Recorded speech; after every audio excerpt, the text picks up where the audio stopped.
Good morning,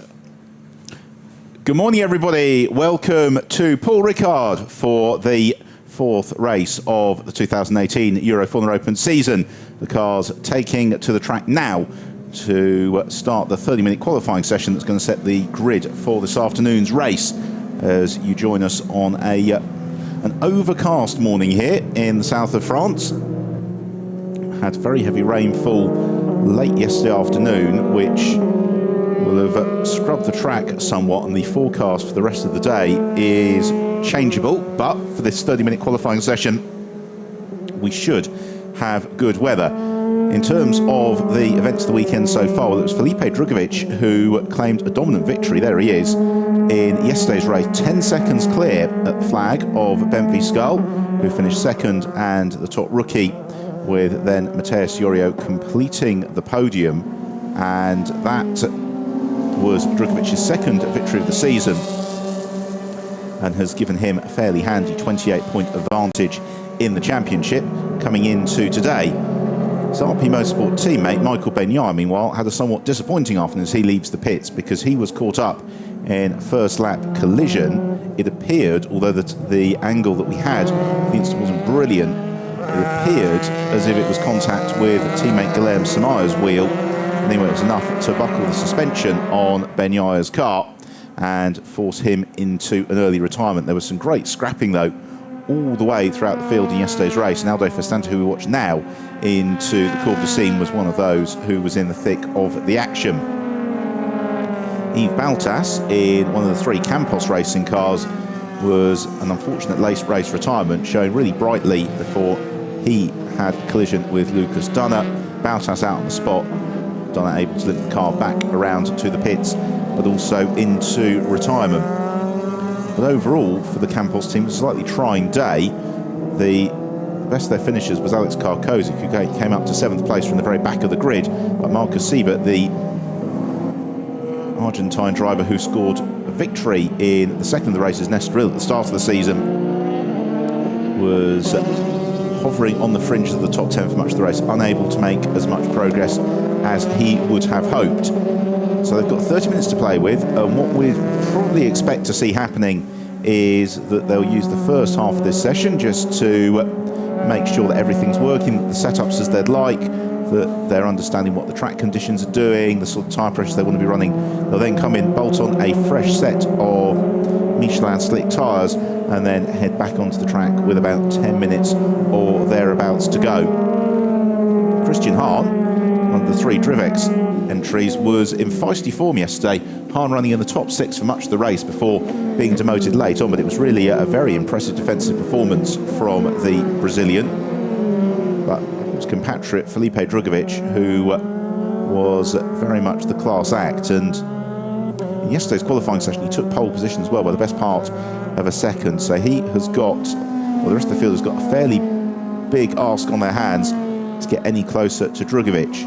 Meanwhile, for the Fortec team, it was a day of mixed emotions. Newcomer to the team, Raul Guzman, finishing on the rookie podium after a tenacious drive throughout the course of the race, whereas the black-helmeted Callum Williams, unfortunately, got caught up in all sorts of bother in the early stage of the race and was forced into an early retirement. Disappointing for Williams because he had qualified brightly and made a good start to the race as well. So the drivers just on their second lap of the session around this 5.8 kilometre long Paul Ricard circuit, which will be playing host to the French Grand Prix in a couple of weeks' time, as Guzman makes his way through the double right-hander at turn 11 before climbing up towards turn 12. This is the final sector of the lap where the drivers confronted by a series of low and mid-speed corners, all of quite a long radius. Really puts a premium on the drivers being able to pick the perfect racing line, making sure they've got the balance set up just right before they kick through the tight right-hander that brings them through to the end of the lap. Guzman backs out of the throttle, Callum Williams powers through. The drivers are looking at 1 minute 58 or thereabouts. Is going to be a very, very good time, and therefore Aldo Festante, his first lap at speed of 2 minutes 2, we know there's going to be a fair degree of improvement from there. But because it is a relatively long lap, the drivers do have to make every single lap in the session count, particularly when they do put on the fresh tyres later on in the qualifying period, because they'll probably only get 2 or 3 laps where they can really get that peak qualifying performance out of the Michelin rubber. So Felipe Drugovich accelerating through turn 7. That takes him on to the legendary Mistral straight. Of course, now with the chicane in the middle of it, which was added once the track sort of returned to its original layout about 15 years ago, having been a somewhat curtailed version for the late 80s, early 1990s, but then with the resurrection of the full layout, the chicane being added, and this now very much the accepted layout for the Paul Ricard track, because it continues to enjoy a reputation of being a great place for testing, given the often favourable climatic conditions, the layout of the facility, meaning that the high abrasion asphalt in the runoff areas can minimise the damage to cars if anything goes wrong. And although there are many different configurations that can be driven here in Paul Ricard, this one we're using this weekend has pretty much become accepted as the default layout for race events. As accelerating out of the final turn, Felipe Drugovich in pursuit of Yves Baltas. Mateus Yorio was quickest with a 2 minutes 0.325. Drugovich, however, a 1 minute 59.1, so 8/10 of a second up on the rest of the field already. While down through turn 11 is Guilherme Samaia, who finished 4th yesterday, the teammate of Drugovich in the RP Motorsport squad. Made a feisty start to the race, and then late on did a good job of seeing off the challenge of both Aldo Festante and Cameron Das, who was coming through the field strongly at that point. And for Samaia, that was a career best result in the Euroformula Open. After competing in the part season last year, he was in the points in both races in Estoril. This is the first time he's been up inside the top half of the top 10. So Samaia accelerating through to complete the lap, and he goes second, 1 minute 59.634. Callum Williams then into third, Michael Benyaya 4th, Cameron Das in 5th, just ahead of Carlin teammate Mateus Yorio in 6th. Yanis Fitcher currently leading the Drivex charge in 7th, ahead of Aldo Festante, Raul Guzman and Alex Karkozic. And you get a really good sense of the way that the track winds its way through the first sector. And just to explain, the blue asphalt strips are high abrasion tarmac that should slow the cars down if they go across them and essentially punish the drivers for running wide, whereas the red strips that you can see right out towards the edge of the runoff areas kind of serve the dual purpose of being ultra high abrasion, should slow the cars before they hit anything, but also does punish the slightly more lurid mistakes with a flat spotted tyre or the like. So cross line then comes Aldo Festante, and he goes 4th with a 1 minute 59.752. Mateus Yorio, meanwhile, has moved up into 2nd with a 1 minute 59.324. Still Felipe Drugovich, who remains quickest. He didn't improve on his last lap because he was bottled up, certainly in the first sector, behind Yves Baltas.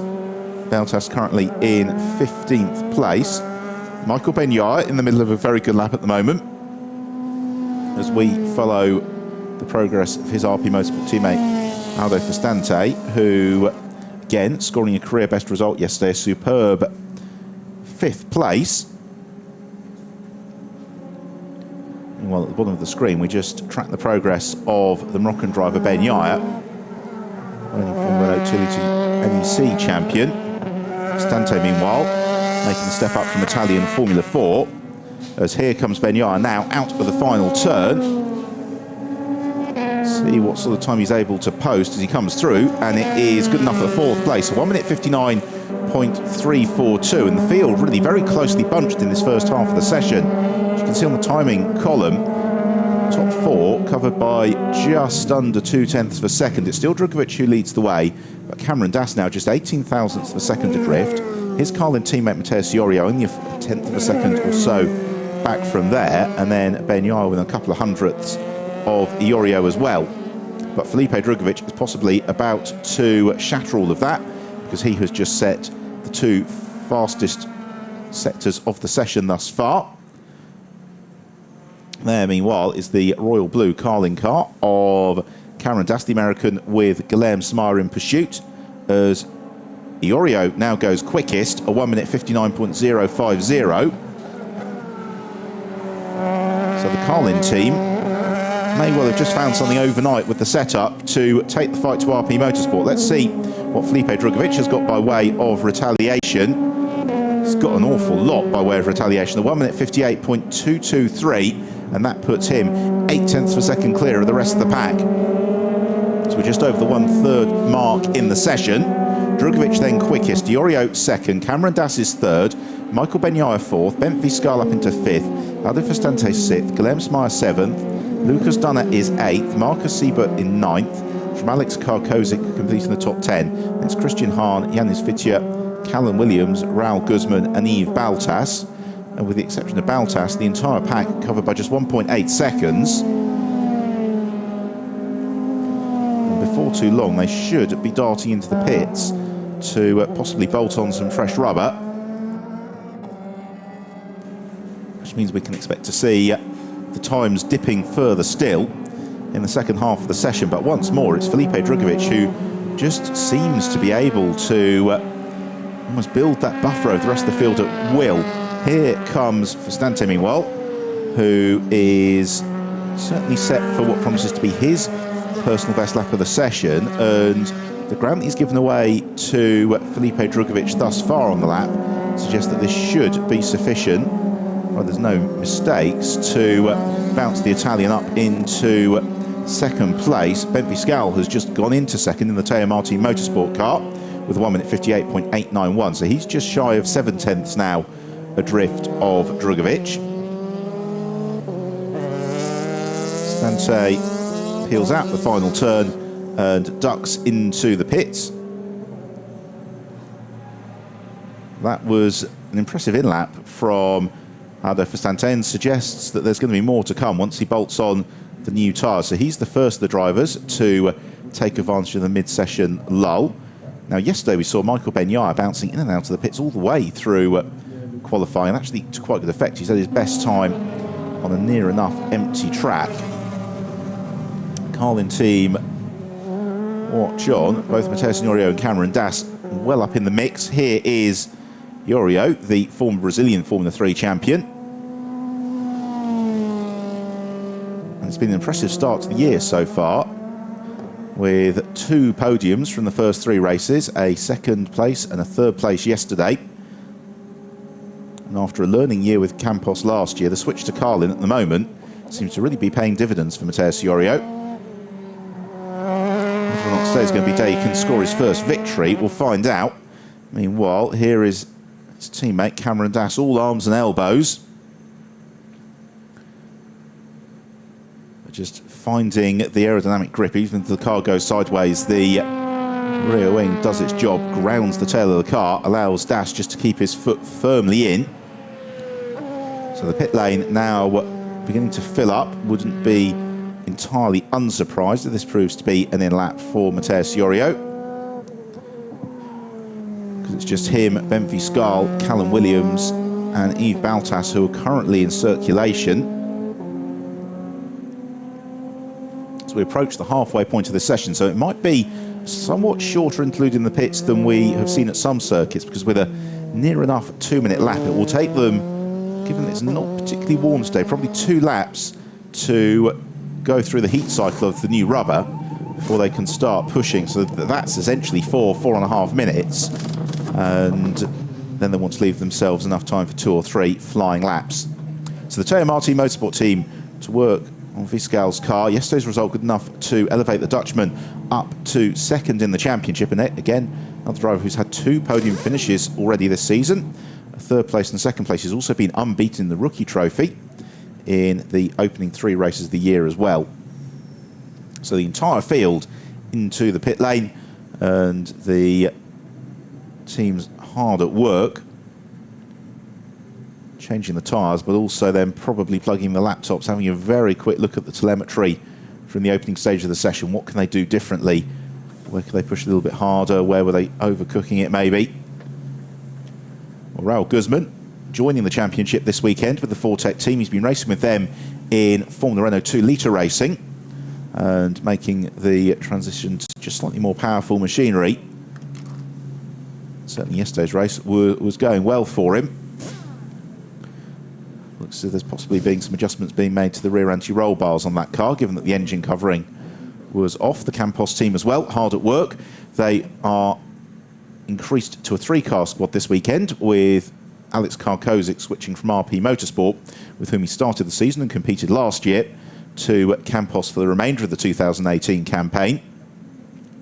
And Karkozic, who came on really strong in the second half of last season, will be hoping to click into that form. Certainly yesterday's race, he was absolutely flying from the back of the grid, and the red mist came down, but in a productive way in terms of the way he was able to carve up through the pack. Again, just the new tyres being bolted on. They all run on the control compound Michelin tyre in the Euroformula Open. Of course, they all have the control engine, and they all run with the Lara F312 chassis, so it really does come down to driver setup and driver ability in terms of differentiating factors. We've got Michael Benyaya, who has just exited the pit lane. It's the Drivex team, hard at work on the cars of Lucas Dunner and Janis Fitcher, as Benyaya again hoping to take advantage of a relatively empty circuit. And the beauty, of course, of the 5.8 kilometre layout here at Paul Ricard is that they do have the opportunity to find a little bit of space for themselves. Michael Benyaya, the Moroccan, had a tricky time in Estoril, a 10th and a 13th place for his troubles. Yesterday was a retirement, when a top 5 finish would certainly have been on the cards. So he'll be hoping to once more qualify well up the grid as he heads down the Mistral straight. The pit lane beginning to empty, as we rather suspected. The mid-session interlude being pretty short. Most drivers only staying in the pit lane and static for about 3 minutes or so. Matthias Yorio, Cameron Das, and Javier Festante all also out onto the track, as is Christian Hahn. But the trick here for Benyaya is to just go through the heat cycle on the Michelin tyre, not be too aggressive with it, but warm it as it needs to be warmed, because that's where he's going to get the peak performance from it. So that means the first lap just gradually building up the pace. Then the next lap will be just shy of qualifying flying lap in terms of pace, and then he'll really be on it for 2 or 3 laps. He's got enough time, though, probably for as many laps as he's able to get the peak performance from the tyre. As he winds his way back towards the start and finish straight, which is where he arrives now, kicks through the tight right-hander. You see his pit board, that'll tell him how much time there is remaining in the session, as he accelerates through and on his way.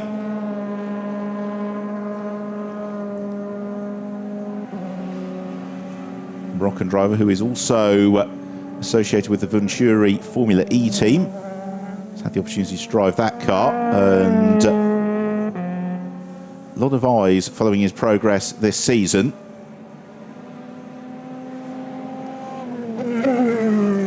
He downshifts through turns 4 and 5. That will then loop him into turn 6. Another long radius right-hander, really has to use the aerodynamic grip, find the traction, and then just get on the full throttle as early as he can out of turn 7 onto the Mistral straight, because 100th of a second later than your rivals, and that's going to really cost you, given it's a well over kilometre run down towards the Courbe du Cygne. So we're approaching the final third of the session. The first half of the qualifying period saw Felipe Drugovich as the pace setter once more from Bentley Scal and Guilherme Samaya. But we're now getting towards the business end of the session. Still a couple of cars poised in the pit lane. Bentley Scal, Alex Karkozic, Raul Guzman and Yves Baltas all still waiting to rejoin the fray. Otherwise, everybody else is out circulating.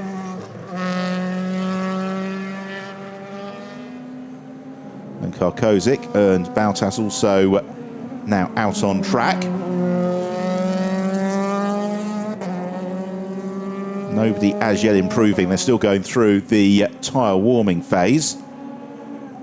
As you can see from Michael Benyard, this lap is going to be, I don't know, 2.5 seconds adrift at the pace that he set earlier on in the session, which was 1 minute 58.9. And now he's going to be embarking on a flying lap. So let's see if this final sector was a blue sector. Indeed it was. So Benyard has warmed the tyres. Now it's the opportunity for the Moroccan driver to push as he accelerates towards the braking zone for the opening chicane, riding the elevation in the road. See him just looking ahead up the track, trying to pick his corner exit point, thinking about the road ahead, making sure he places the car exactly where he needs to. Coming towards the end of the first sector. Gives an indication of how it's gone. And it is a personal best first sector. He runs out a little bit wide through turn 6. Has to keep his foot in as he comes onto the Mistral Straight. That may have cost him a tenth or two. Find out, because the second sector comes to an end and around about the Courbe de Seine.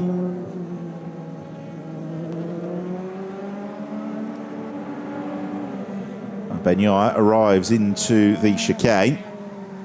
Looks nice and tidy. The car trying to squirm underneath him, but it does its job.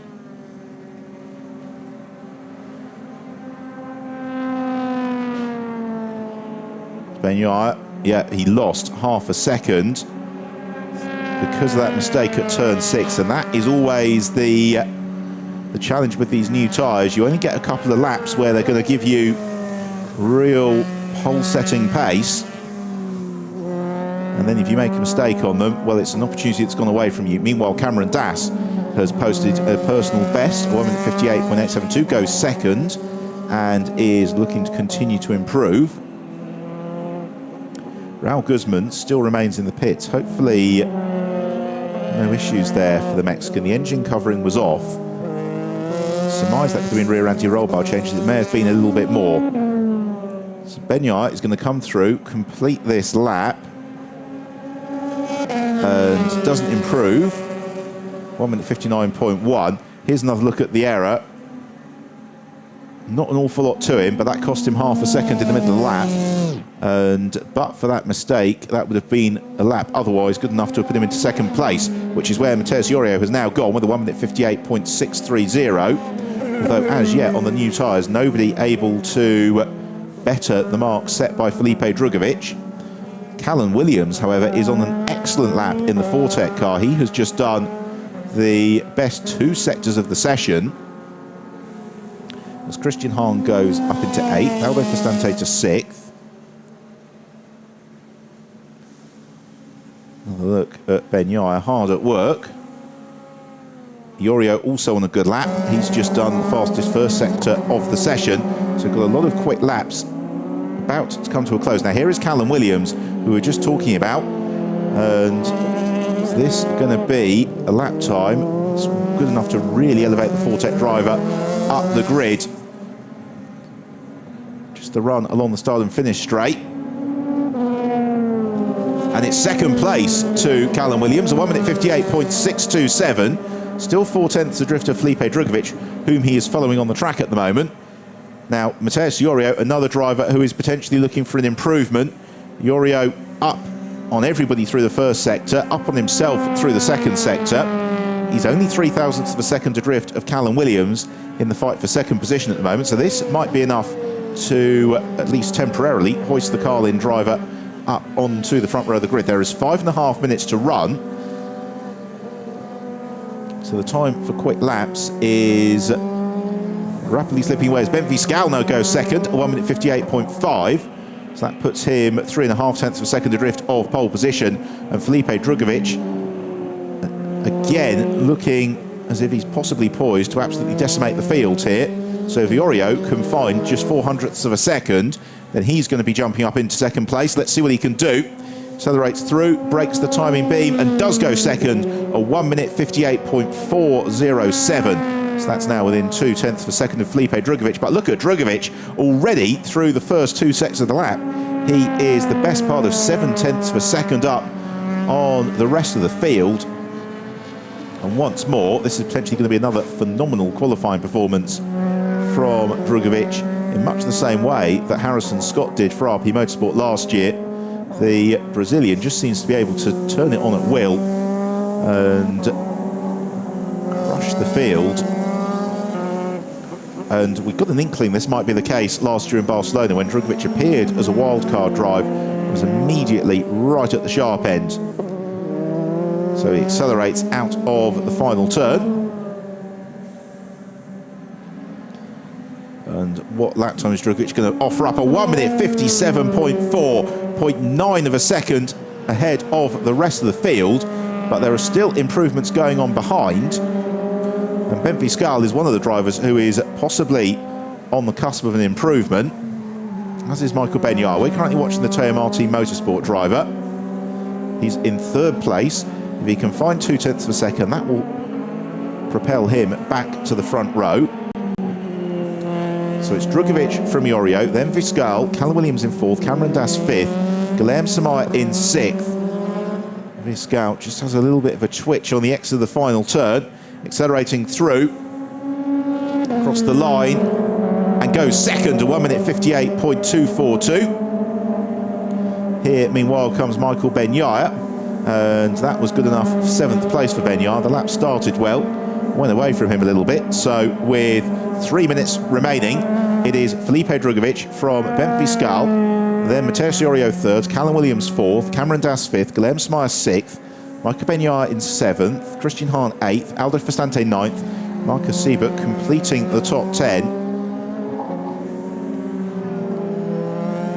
And Felipe Drugovich on a poised once more for another improvement. It's been a frustrating session once more for Marcus Siebert, Janis Fitja, both of whom towards the second half of the field, which is certainly against the run of form that we saw in Estoril.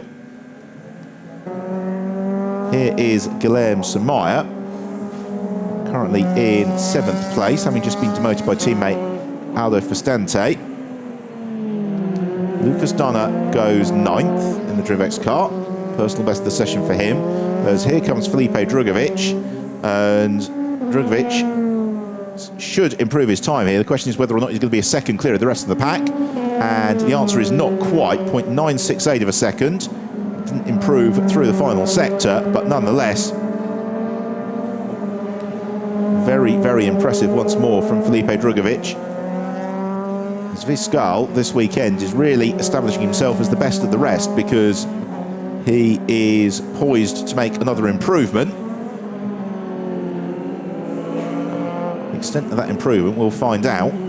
Looks like it's going to be fractions of a second rather than cleaving out whole tenths, but we shall see. It's 1 minute 58.242 that he's looking to beat, and he doesn't quite, a 1 minute 58.277. Meanwhile, Alex Karkozik has leapt up to 4th for the Campos team.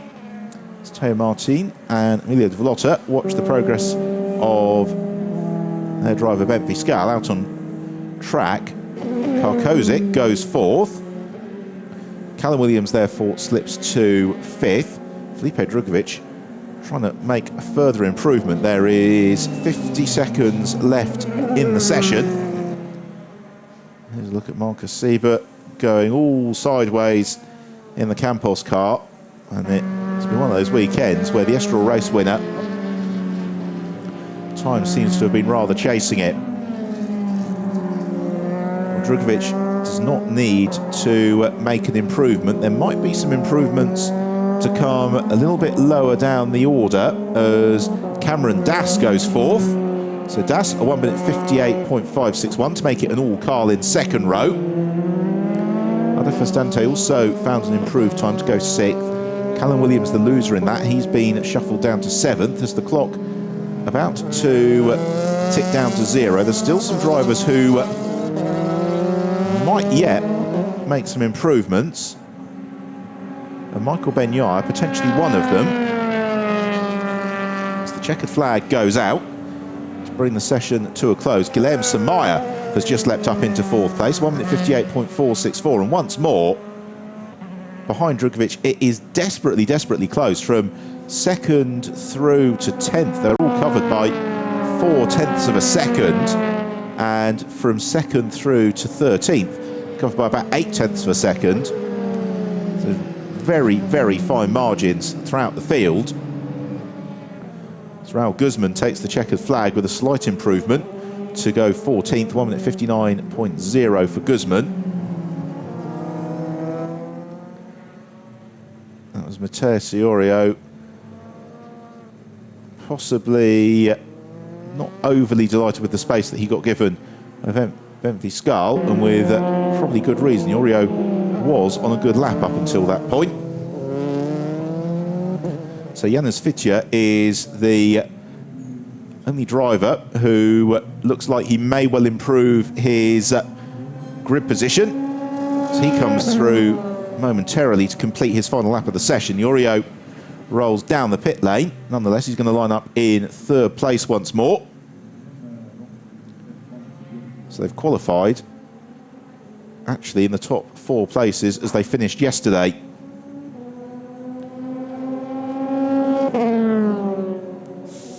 That's something characteristic of this Paul Ricard circuit, is that over the weekend it really does start to sort the field a little bit. So we've got a couple of drivers still circulating, one of whom is Yves Baltas. Meanwhile, Janis Fitja has gone 8th as he took the checkered flag. It appeared as if he was going to be on a good lap, and indeed it was. So Fitja becomes the foremost of the Drivex runners and up into the top 10.